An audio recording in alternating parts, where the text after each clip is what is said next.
Marcell, Steuernagel. I'm a second year PhD student in church music here at Baylor. So I'm 1 year behind Rob. Rob is going to finish. I envy him because he's going to finish before I will, but it's good.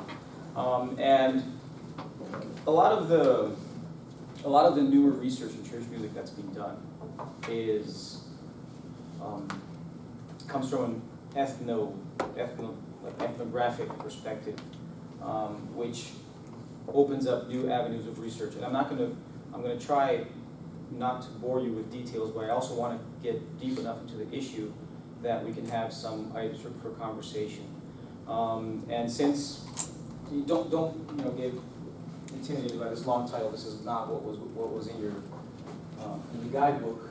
This is a presentation that I usually use for conferences, but I adapted it for us. So what I thought we could do is spend some time, maybe the first 20 minutes, just going through the research itself. I'm not going to go through the research. I'm going to give a presentation and a little talk about the issue of gestures in worship leading and how I got to the conclusions that I got. And then I want to go practical because I want to spend the second part of our session sharing a couple of the challenges and the things that we encounter on a day-to-day basis or week-to-week basis in dealing with music in church. I'm Brazilian.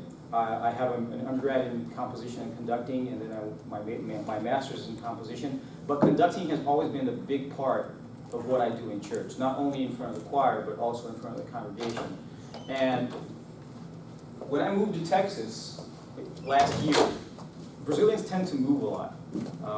We just kind of do. It's natural. It's the way we. I don't know. It's hard to explain, but I remember coming to Texas and trying to find a church. And this was a very weird thing for me because I had been at the same church in Brazil for 20 plus years. I had served on staff for over 10 years. So now I had to shop for a church, and it was just awkward, you know. We went to all these different churches, different denominations, and one thing I noticed is people move differently here. And that was difficult for me. I wanted to move more, but more and less is not good or worse. It's different. But that got me thinking about an issue that ended up becoming a paper, that ended up becoming a conference presentation that will, God willing, be published.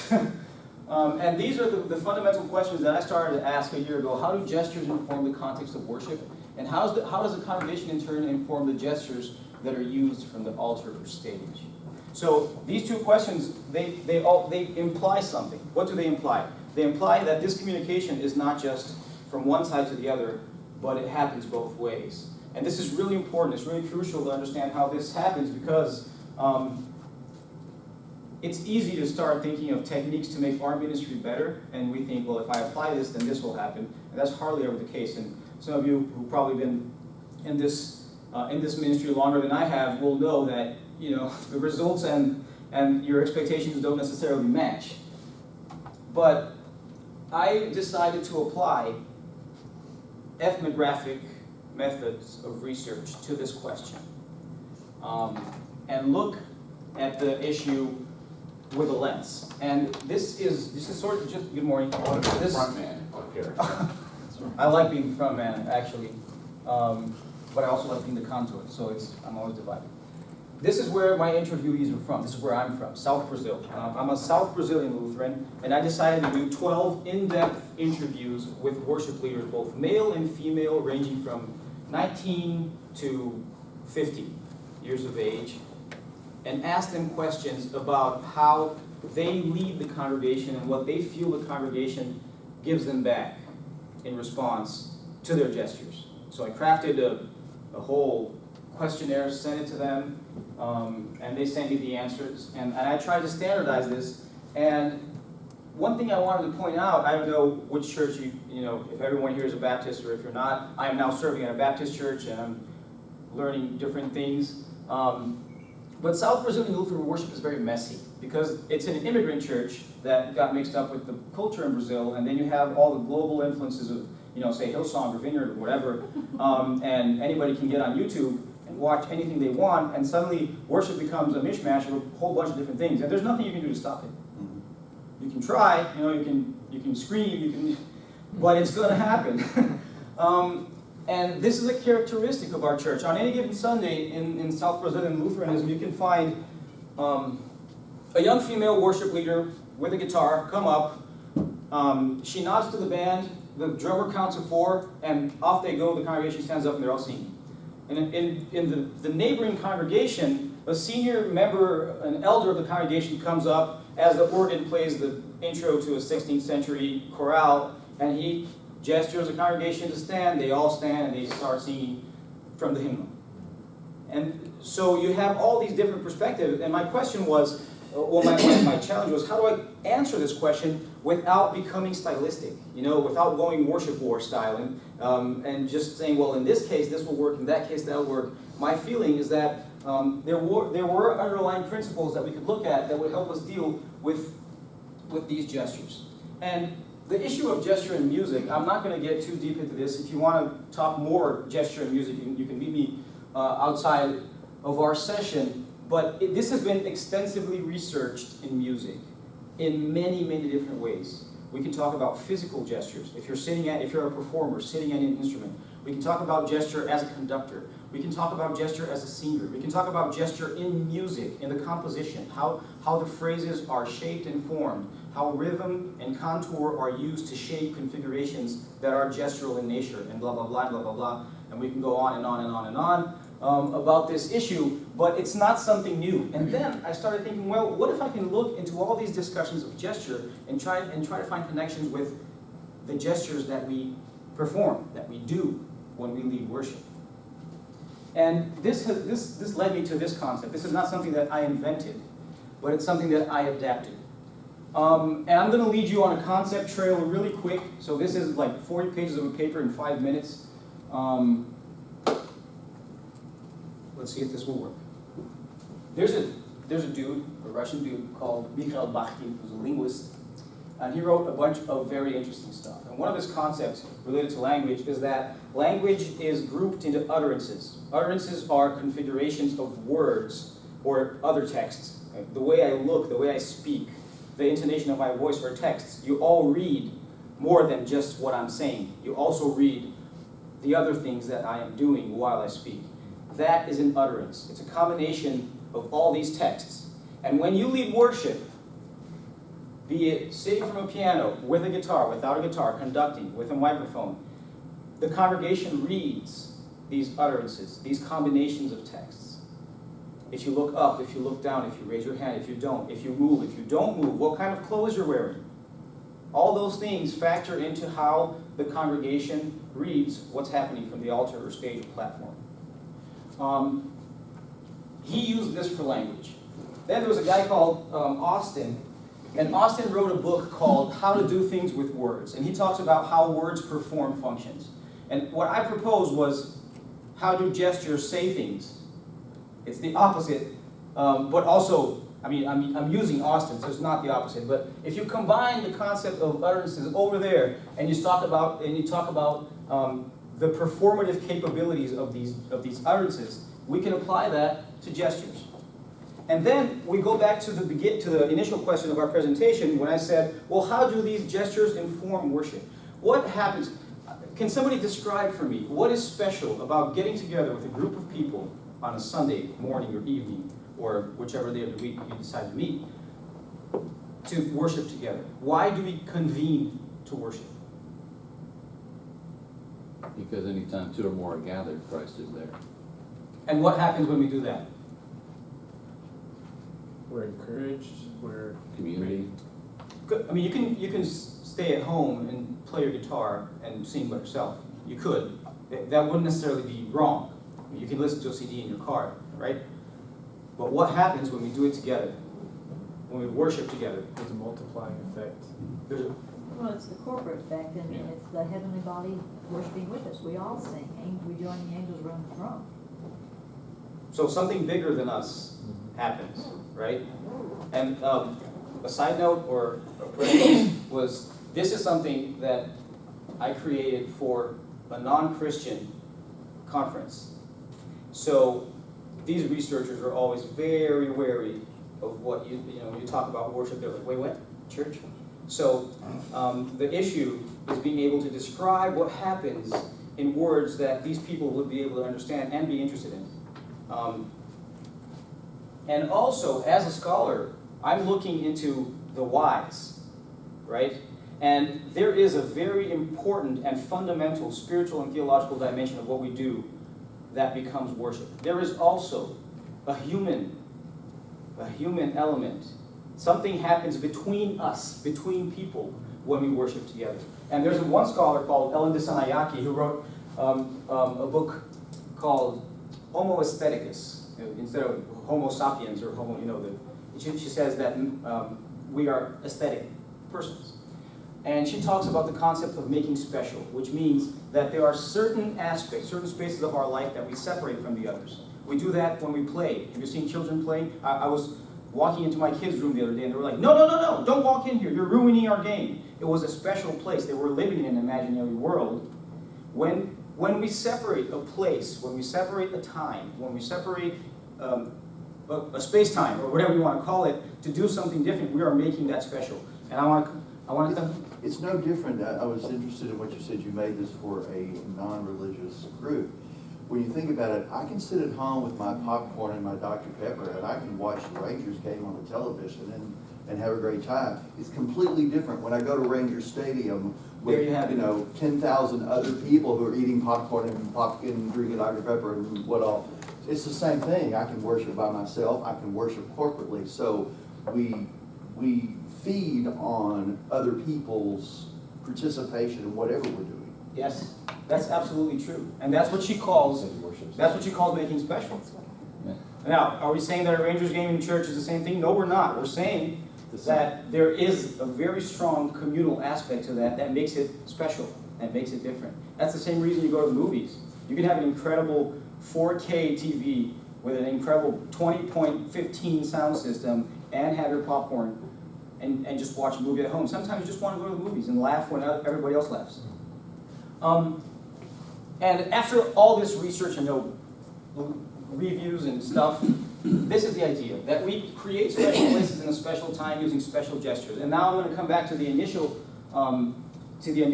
questions, and I'm going to answer these questions in two ways. And I did this based on the interview. You cross it with the literature, and you come to these conclusions. First, gestures create context. And this is something that, as I read the interviews and I started to read different analysis of pop music, and it's interesting in pop music, you can have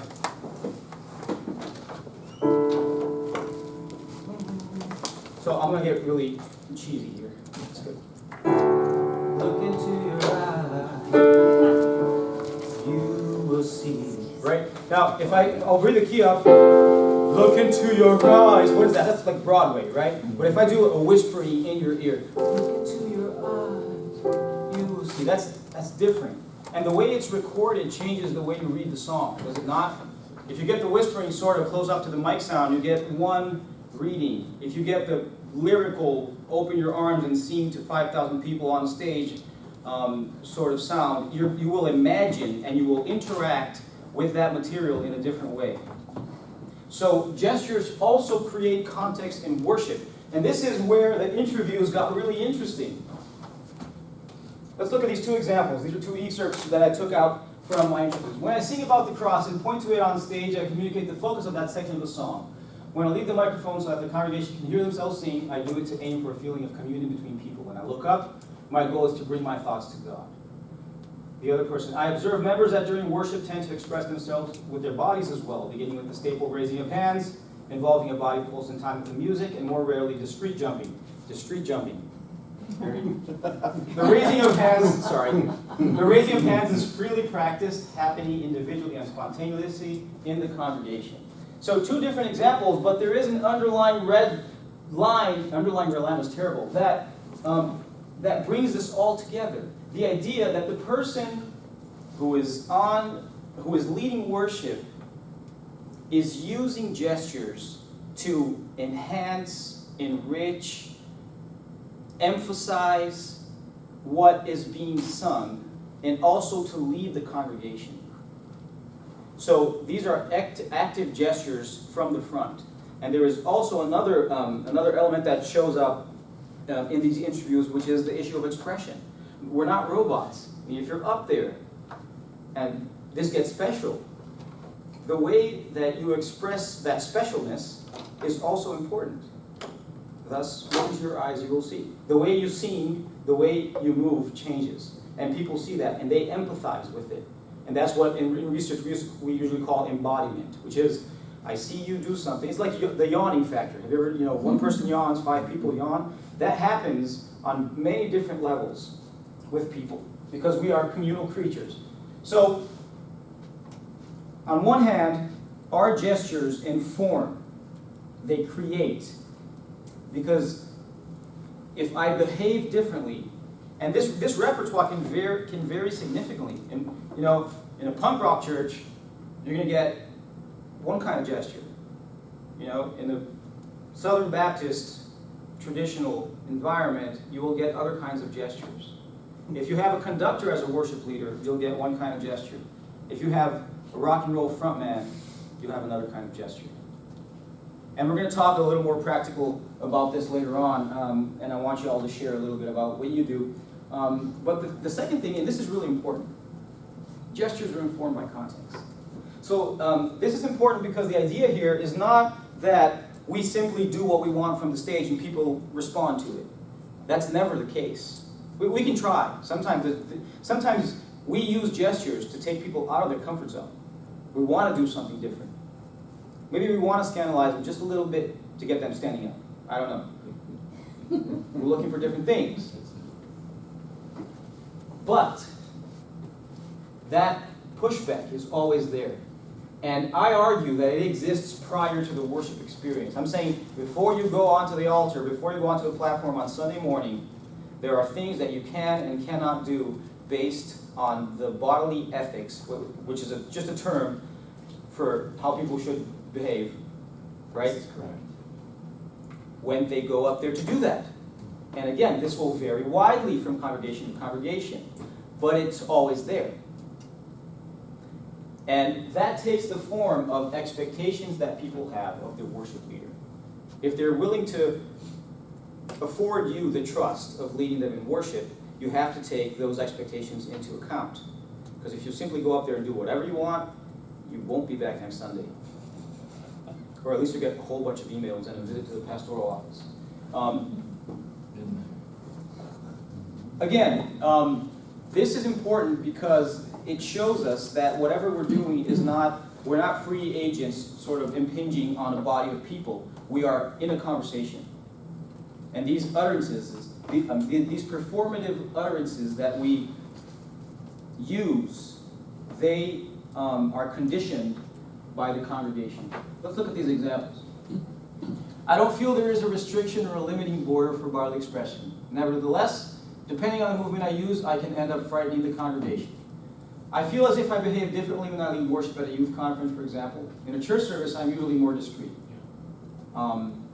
What we usually do is rearrange hymns with different beats in a pop or reggae style. Consequently, the desire to dance comes with the beat, but it is limited because of the context.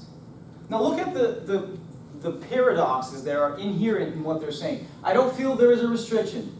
Nevertheless, I can end up frightening the congregation. That tension is already built into the comment.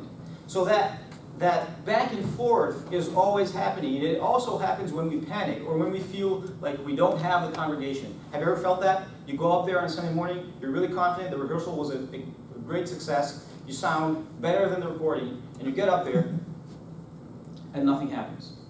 And then, okay, you're doing it wrong, but what? What am I doing wrong? And what can I do now to salvage my shipwreck? What can I do right now that will help me to re-engage the congregation in what we're doing?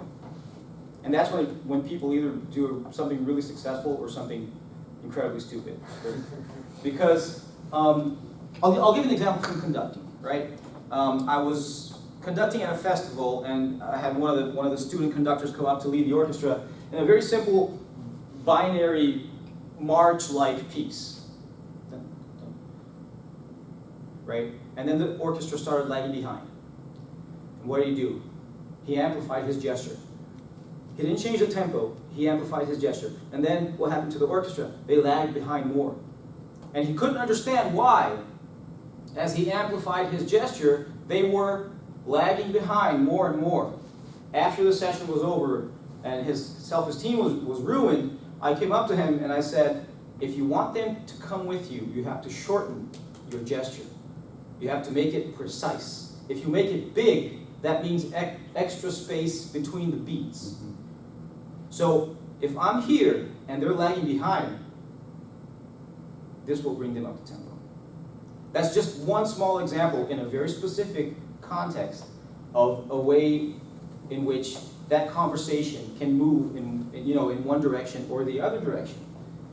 But that tension is really important. It's incredibly important. And if we fail to recognize that, we fail to explore an important aspect of what it means to be a worship leader in whatever context you're working in. And when I didn't pay attention to this, but these arrows could go both ways in either of these, history and culture condition performatives in different ways. What does that mean? That means that the history and the culture of your church, of your country, will condition the way that you behave. Why is this important, friends? Because anybody, we live in what is called a mediated age. So that means that the teenager who grew up on YouTube, watching worship videos, if he does that all week, and then he leads worship on Sunday, something from that will come into this. And he will feel that tension, or she will feel that tension. And they have to learn how to deal with it, right? Or if you watch, Gergiev, or Karajan, or anybody, any of the incredible conductors on YouTube, and you say, well, that's amazing. And then you get to your orchestra rehearsal, it's just terrible. I mean, our age is a mediated age where you have these standards. And if you don't understand how these standards interact with your history and culture, you will get frustrated. That young person who you're raising up as a worship leader will become frustrated. Second, there's a common repertoire of performatives that authenticate. What are these? These are the things that are acceptable in your context that people understand as signs of making special. I'll give an example from yesterday. Dr. Bradley, up front. He does this, everybody stands, and we all sing. That means, prepare, we will do something special together now. We could sing standing. But something happens when that gesture directs what we're doing. That's what I mean. There are also gestures that are not common repertoire. And if you want to introduce them, you'd better find a good way to do it. Otherwise, you will take people out of their comfort zone with a jolt, and you may lose trust. You may lose trust. And you have to learn how to deal with it. And all these interactions happen between, the leader and the congregation all the time. I should actually add another, ball here and just put congregation in it. Let's get practical now. Is it 5:35? 8:25. 8:25. 8:25. 25? Oh, this is better than I expected. I'm 10 minutes ahead, which will give us more time to talk. I wanted to start off our conversation with a couple of practical examples. The first one is conducting in worship. And as a conductor, and I've always sort of done classical music and rock and roll kind of at the same time. And as time goes by, you start to see the similarities more than the differences. When I was 16, they were two different worlds, and now not so much. So as soon as I got into my undergrad program and I started conducting, I realized that there was a huge repertoire of gestures that I could use. But the congregation is not an orchestra. They're not trained as an orchestra. In Brazil, nobody reads music. It's our music ed system in public schools is just terrible. So people don't read music. That means that if I beat a 4, they're going to look at me like you're crazy because it doesn't mean anything. But at the same time, I had this feeling that I could apply these gestures from orchestral and choral conducting to the congregation. Not only to make special, but also to lead the congregation better, to bring everyone together and all the things that we want to do when we lead worship. At the same time, I had a band to lead, so our usual configuration on a Sunday would be to have the drums. Fernando is my drummer from Brazil, and he came over to check on me in Texas. And so usually Fernando would be in the corner, and then we would have piano and keyboards, 2 electrics, maybe a flute or a violin or whatever weird instrument we could find for that Sunday, maybe an acoustic, and then 5 singers, and then me leading. So that meant sort of a half circle of people. And a bunch of people. I mean, some Sundays we would have 10, 12 people up there. And I couldn't say stop or start, or I had to lead using gestures. So when I started doing it, it was terrible.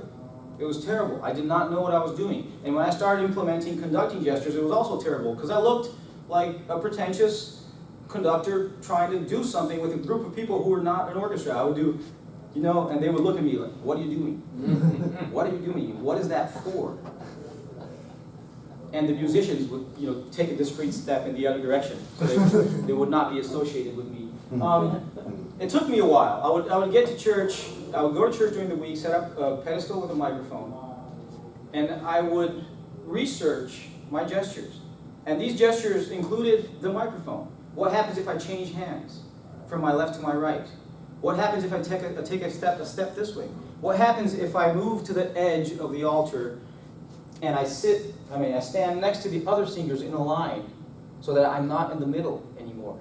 What happens if I move over to in Brazil we call it the kitchen, the drum and bass groove section. So I don't know if you do that here or not. So what happens if I move over here and I move a little with them? What does that do? And how do people respond? By the end of my tenure at Redeemer Lutheran Church in Brazil, I had a system, and Fernando knew my system. This hand was for this half. This hand was for this half behind me.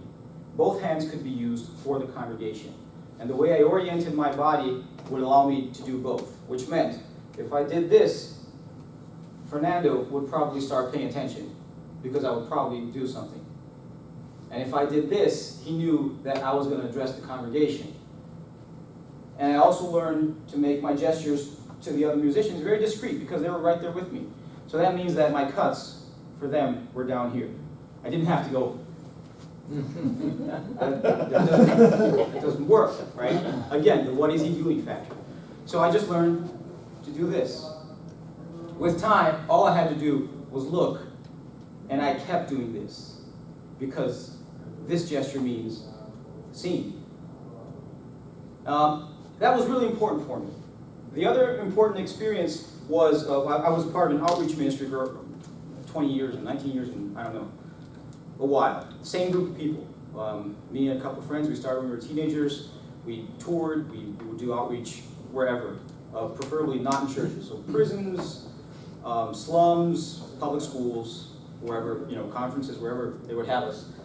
And for the first 10 years of our band, at the very beginning, I would do electric guitar, and I would sing. And I was pretty comfortable with that, but I was 16, so I didn't really know what I was doing. I was comfortable with anything, right? So that was me with the guitar, and I was used to playing the leads and singing. And the band worked. And then along came a much better guitar player, and we did, one of those intervention sessions where the rest of the band says, hey, step down, give him the guitar, just sing. And I did. And it was wonderful. Because once I wasn't with an instrument, I could move around as much as I wanted. And in a rock concert, that made a difference for me as a frontman. And I was Kantor at a Lutheran church, and there's still that imaginary idea of a German Kantor, the person who plays 4-part chorale preludes on the organ and composes, like Bach, a different cantata for every week. I didn't do that. But I started to see the relations between these two worlds. And you start to see what happens at a rock concert when people are making special. Or when you're playing for a group of kids in the slum who haven't had anything special happen to them in a while. And suddenly, these people come in, they set up a whole sound system and a stage and lights, and they do something different.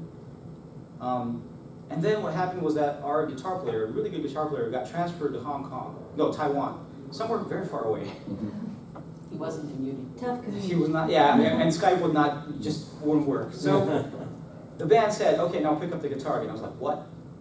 First you guys wanted me to step down, and then you wanted me to step back up again. And for the first 6 months, it was a disaster, because now, after a number of years of just singing and running around, I had a guitar, I had a whole bunch of pedals that I had to tap dance onto, sort of this one and that one, and I had to be the front man. And if we were leading worship at a congress, I had to be the cantor. I had to lead the congregation, so I couldn't use all the rock antics that I would anywhere else. And for 6 months, it was terrible.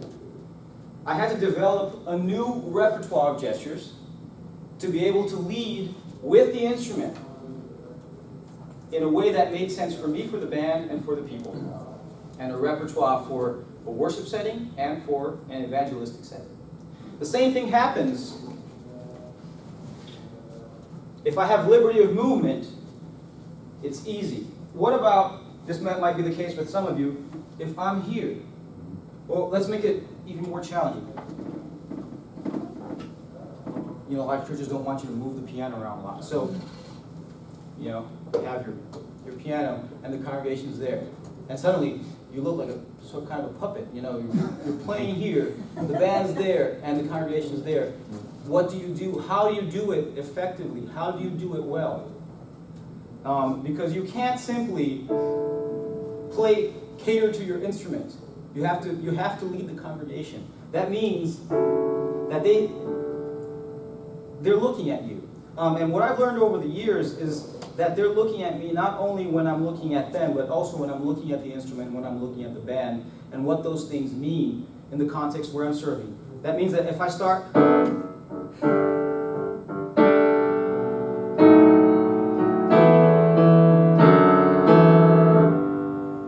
then I look at them, they know that they're gonna come in. If I start this way,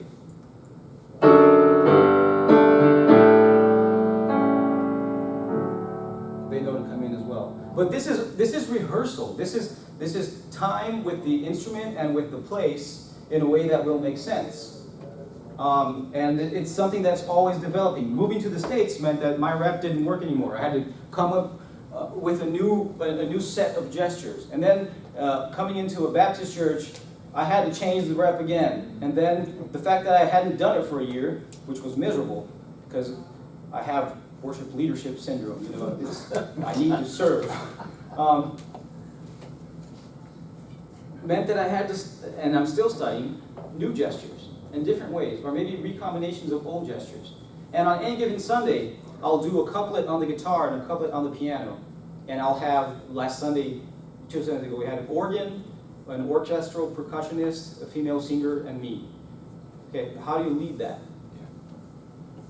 Right? Maybe a couple of Sundays from now, we'll have timpani, a celesta, acoustic guitar, and a flute. So things continually change. Those are examples. Another example is the earphone effect. A lot of people today, you spend all your time listening to music on earphones. It's compressed, it's nice, it's punchy. And then you get to church, and it sounds mushy, or squashed, or just downright terrible. Or what do you do with the MTV legacy, the videos that I mentioned, the music videos that I mentioned? So we have different ways of moving that weren't part of our group of approved gestures, but they become so. What do you do with these new gestures? What happens when you change the group you're leading with? What happens when you change a generational paradigm? Let me give you an example. This is the last example I give, and then I'm going to open for us to talk a little bit. Most of us who grew up in the church before MTV, and I'll subscribe to that category. What did it sound like when we sang at the church? What did you hear?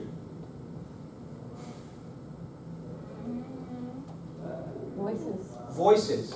You heard other people singing, right?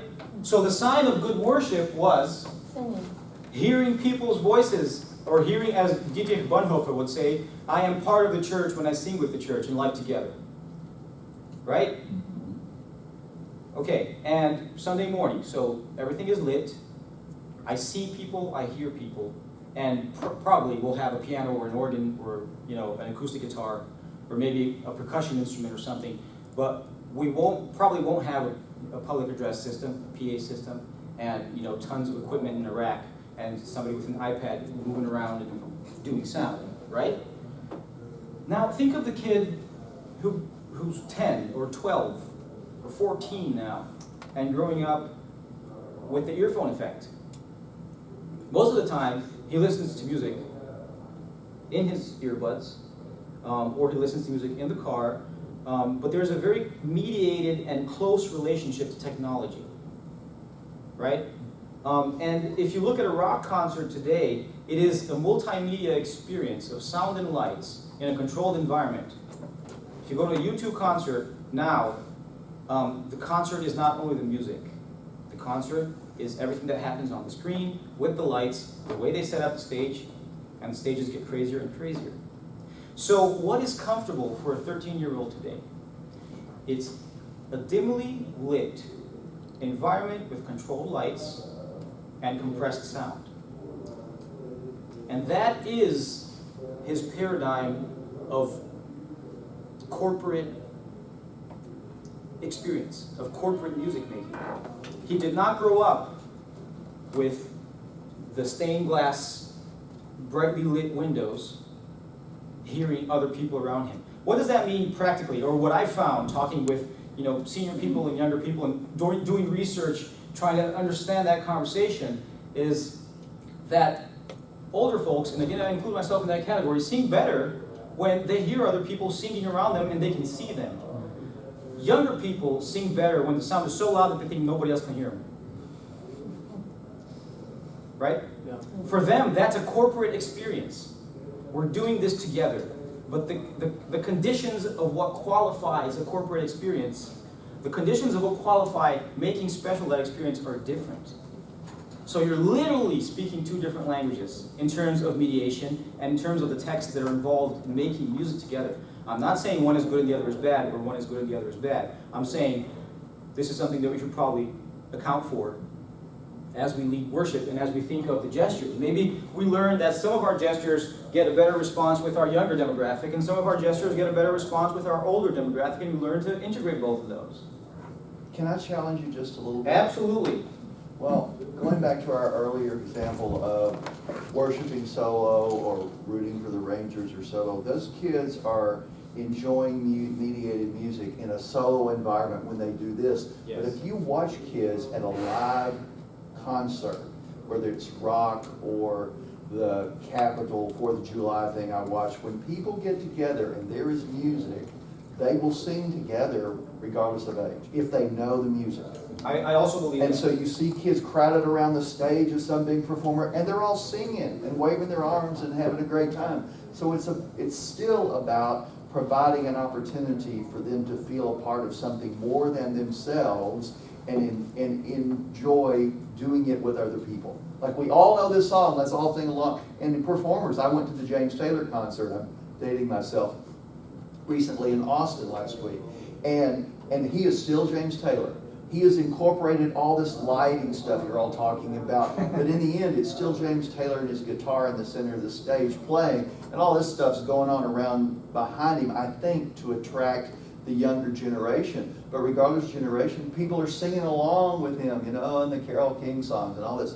And so I think it's innate in people to want to sing along, particularly if they know the music. I totally agree. And I just want to emphasize that I agree. That literally what you're saying does not necessarily, it's not in contradiction with what we've been talking about. What I'm saying is that the James Taylor example is really good, because you're talking about somebody who was able to bring along his public, his audience, and also learn to incorporate what he needed to do to be able to cater to a new audience, which is still, I believe, is different from what we do in church, because we're not catering, we're ministering, and that means our responsibilities, our differences are different. But what I'm saying is that, well, my natural instinct when I have a problem in church is to try to do the same thing harder. It's like the example of, the conducting example that I gave, right? If I'm just gonna wait, I'm gonna put more effort into waving my arms, and the orchestra is just gonna shape up. Does that happen? That does not happen. It's just like the choir conductor. Church choir conductors, instead of learning to bring everything they have to their hand and wrist and arm, they distribute things so that half their intention is in their hips, half of it is in their knees, and I'm already running out of halves, but it doesn't matter. Half of it is in their facial expression. So in the end, they're sort of doing this, and the choir is, what is he doing? That's not what you did in rehearsal. And I remember, the first time I conducted for my conducting class, they literally laughed at me, literally. Because I didn't know what I was doing. I snapped my fingers, for crying out loud. I did 1, 2, 3, and they were like, ha ha. And over the years, my conducting professor taught me to push all that desire to my hand and my arm so that I could step up to the choir and they would sing. So I spent hours in front of a mirror. Hours in front of a mirror. And what I'm saying, and I think this connects well with what you're saying, is that maybe trying harder to do the same things won't give you different results. It will probably give you more of the same result. I'm not saying all our churches need to change. I just wanted to open up our conversation so that we are familiar with the idea that our gestures and this conversation between us and the context is very important in relation to our intention to lead worship as best as we can. So we were talking about the comfortability of younger people in dim lights and the music's louder, but what about gestures? Are there certain gestures that, that you think help encourage like teenagers to sing? Yes, I do. Okay, so a couple of years ago, I got a video that I was not supposed to get. That video, was that you who sent me that video of Rafael copying me leading worship? No. No? Okay, so But I saw it. this one young kid in church, sometimes I lead worship with a guitar, sometimes with an acoustic or with an electric, and this guy in church, he's a seminary student, God bless his heart, he made a video imitating me leading worship with an instrument. And it was, I don't take myself that seriously anymore nowadays.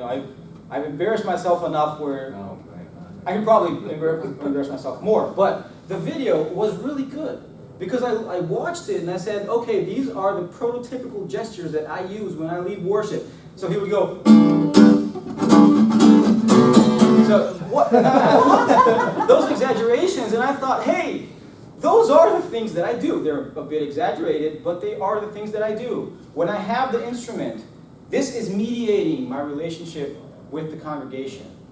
It's connecting me to them in a different way, but it is mediating my congregation, my relationship to them in a very specific way, even in terms of singing, because if I have this pressure on my diaphragm, that means that the way that I sing has to change to accommodate this pressure, otherwise my singing will be terrible, right?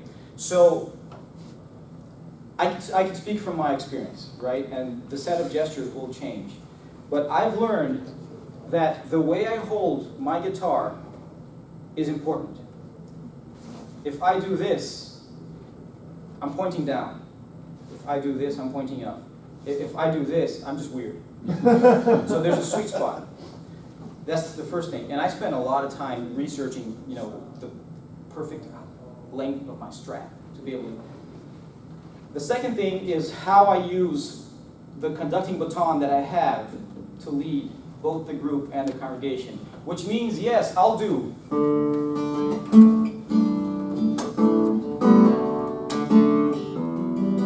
And I'll look to the singers. Seek ye first. So, I'm still convening, I'm still trying to bring everybody together. But I've substituted maybe what I would do with my hands for the direction of my body. Because I don't have this anymore, right? The other thing I learned to do was this.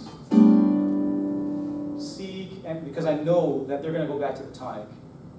So I'll stop playing. And one thing I told the kids in worship lab yesterday, I asked them, they said it was a trick question, what's the main instrument of worship? And they were obviously, drums, guitar. No, the main instrument of worship is the congregation. The church is the main instrument, and everything else we do in terms of arranging and leading has to be conducive to that instrument, has to serve the church in that way. So that means that we prepare the band in such a way, and that means that the gestures I use do the same thing. Now, I will tell you, from Redeemer Lutheran to First Baptist Hewitt, which is where I'm leading now, I've learned that the same gestures don't work, which means I can't really answer your question with good or bad. What I can say is that I spent the first month doing worship by myself because I had to find a way, I had to be able to listen to what they would respond to. So that means that I learned to sit at the piano and pause before I started playing. And that the gesture of silence was what the first Sunday I saw how that brought the church together to sing. So I would sit at the piano, I would do.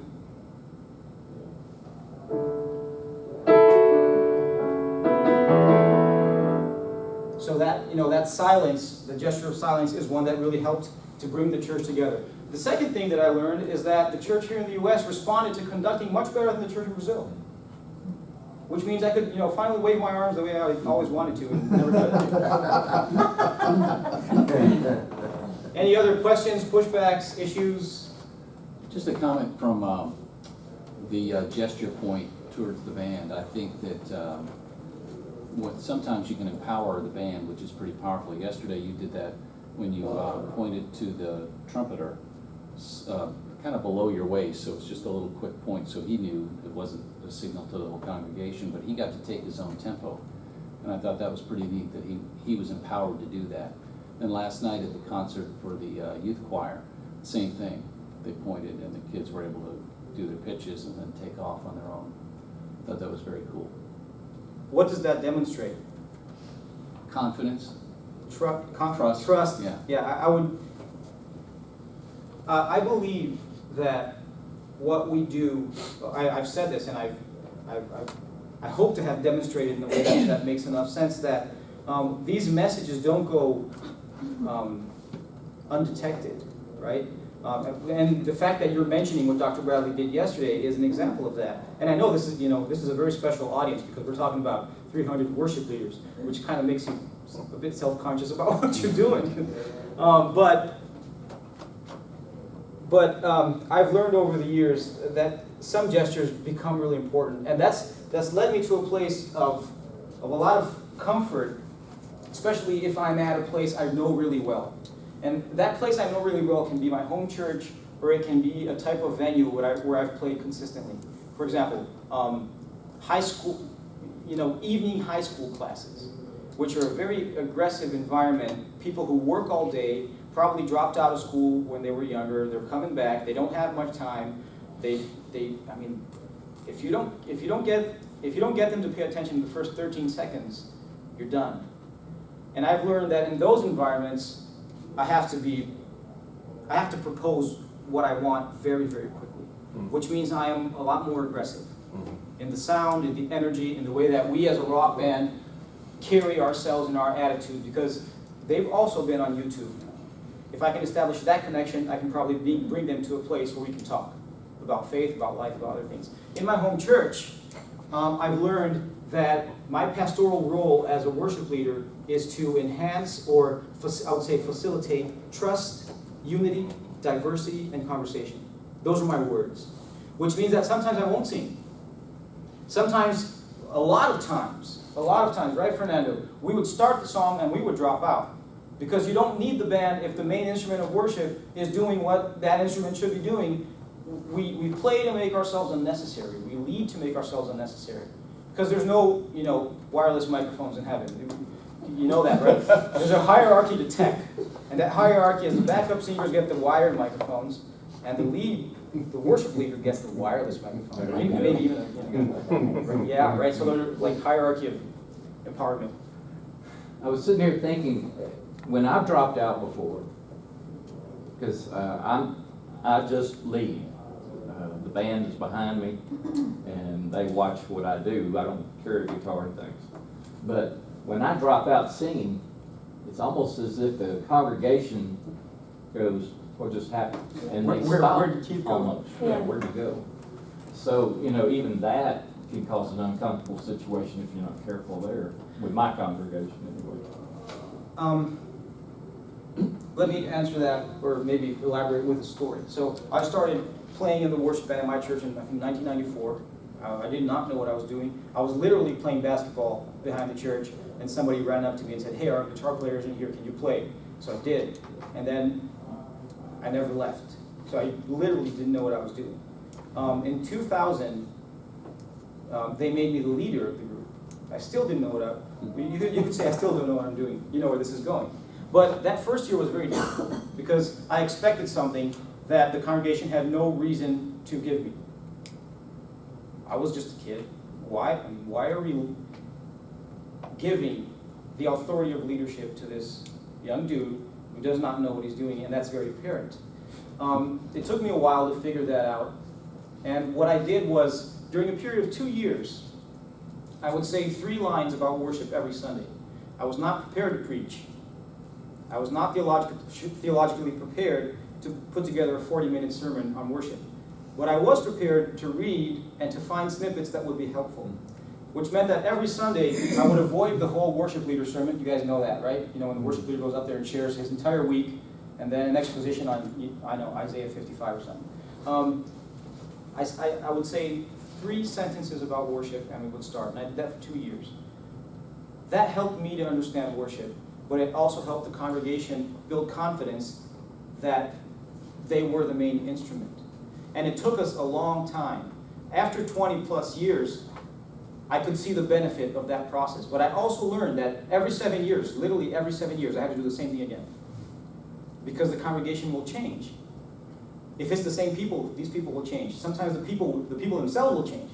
So I had to do the same things over and over in 7-year cycles. And help them to build the trust that they are the church. We're just facilitators. We have 5 more minutes, so. How do you, I lead from the piano. A lot of times I'm not the one leading the song, I'm not singing. How do you empower your singers to be more leader? You know what I'm saying? Like my husband sings, he's got a great voice, but how do I teach him to bring in the congregation and be a leader when he's not trained to do that? He just sings the song. You know, he's a male voice that we need for the song. So when you're in rehearsal, do you lead rehearsal? I lead rehearsal from the piano. I lead the songs and arrange the songs and plan. And then I'm very blessed with some really strong leader singers, you know, as far as their voice. And so a lot of times my voice doesn't work on a song. And so I will, you know, empower them to sing, but I just need them to be more, I guess, including with the congregation, empowering them to do that. I think that's really important, and I try to emphasize that the worship leader and the producer, or what, you know, the musical arranger and musical leader of the band don't necessarily have to be the same person. Those are different skill sets. It's very practical when it's the same person because you don't have, you know, communicating with yourself is usually faster. But it doesn't have to be that way, and I think that's an important scenario to look at, to contemplate. And I have 2 right off the bat tips that I believe will work. But the problem is they work by shaming people. So you may or may not want to apply them. My husband, I can shame him. First, have them listen to themselves on a weekly basis. The best feedback is not that's not true. Other people's opinion is important, but recordings are facts. Recordings are facts. So if they say, I'm singing in tune, and you show them a recording of them singing out of tune, I'm not saying that's the case, I'm just giving an example, that's a fact. You see how you sound like? So you can believe in what you want to believe as strongly as you want to. That won't change what you sound like unless you change what you sound like. That's number 1. Number 2, make them watch themselves. Yeah. Video. The main thing is gestures. You know, because I've been doing it from the piano. So I have innate gestures that help when I'm singing, but they just kind of stand there with their microphone. So maybe you can workshop that. When I go for like weekend clinics on worship, I always have a session about when they divide into instruments. You know, all the guitarists go there, all the drummers go there, all the vocalists will come with me, and I probably won't spend time doing vocal technique with them because I can't do a miracle in an hour and a half. But if we can all have microphones in our hands, and I show them how the microphone is an instrument, how the different pickup patterns, cardioid and condenser, how do these sound? How does the frequency response change if I rotate the microphone? How does the microphone mediate my connection to them? And how you learn, I've learned that even changing hands, one gesture that I would do repeatedly in worship is sing the verse with my left hand, and as we build towards the chorus, especially if it's a forte, I would do this. Very simple, works every time. Or look at the singers. I would change hands, look at the singers, and drop my mic. And they knew that they were not supposed to sing into the mic, and we would let the congregation sing. So these are things that you can literally teach and workshop, woodshed, experiment. I think that's a good place to start, okay? But it's really hard to get confidence to do that without getting vocal confidence to be able to perform. He's very confident vocally. Well, then you're set. It's more of the teaching him to lead from that. He's more of he's performed theater yeah. and all that kind of stuff. So it seems like a lot of times he's performing and just singing and not leading. So I'm just kind of wanting to. And there's also a theological work that has to be done so that people understand the connection between Scripture and what's being, all these performance aspects of leading worship, that responsibility. Let me finish with a final example of go ahead. I have a comment for you. My MBA is in management. I think what you have is a leadership conflict. He can't figure out if you're the leader or he's the leader. That's great. Yeah. So while you're at the keyboard, you may not be the leader, and he has to understand that he takes leadership for the worship experience, you take leadership for the musical experience. And so when you go onto the stage together, you become the accompanist and he becomes the worship leader. And I don't think he feels empowered to do that. I don't think he does. I mean, you're right. Like, they're always looking at me, especially when they're the lead. I mean, a lot of times I sing harmony with what he's doing. So you have to tell him there's a transfer of leadership from me at the keyboard in rehearsal to him as the worship leader or whoever you designate when we step on the worship experience. Okay. That's great input. And you can there's one of the things in management theory is the declared values versus the real values. The declared values are what you have written on the wall. Our company is committed to treating our customer, and then you call it, and the customer service is terrible, right? Those are the real values. Real values are addressed in rehearsal and practice. And every Sunday is practice. We practice worship every Sunday. We all do it together. So over the years for me, it has become really important to point to I believe the congregation is the main instrument of worship. That means that at any given point, I have to point to that. In any session, in any worship session, in any service, I have to point to that fact however I can. Sometimes it's by having the instruments drop out. Sometimes it's by arranging something on the organ and accordion. Taking the band out. Sometimes it's by cranking the band really, really loud. Let me just finish this comment, Dr. Bradley. And then those different ways all point to the same thing. I was leading worship at a youth conference in May last year in Kantor and Frontman. That was like 2,000 people? Oh, yeah. 2,000 people. We were in the middle of this incredibly electrifying session, and the lights just dropped out. The whole power went out. I looked at the band, told the drummer, you keep going. And I started screaming a song from the 80s that I know that everybody knew. And then I did like a mosh dive, you simply run off the stage and hope that somebody will catch you. Immediately, people were like, woohoo, this has not stopped. But you're only able to do that, I was only able to do that because we had talked about what happened if the power went out, because this venue is famous for doing that to people. So, Dr. Bradley. Yeah, I was just going to say, I think you brought up a really interesting point here, and that is whether leadership can be transferred during the same worship service, and how does that leadership transfer? Can you have several people who are actually leading, and then how does the congregation know which person I'm supposed to look at when?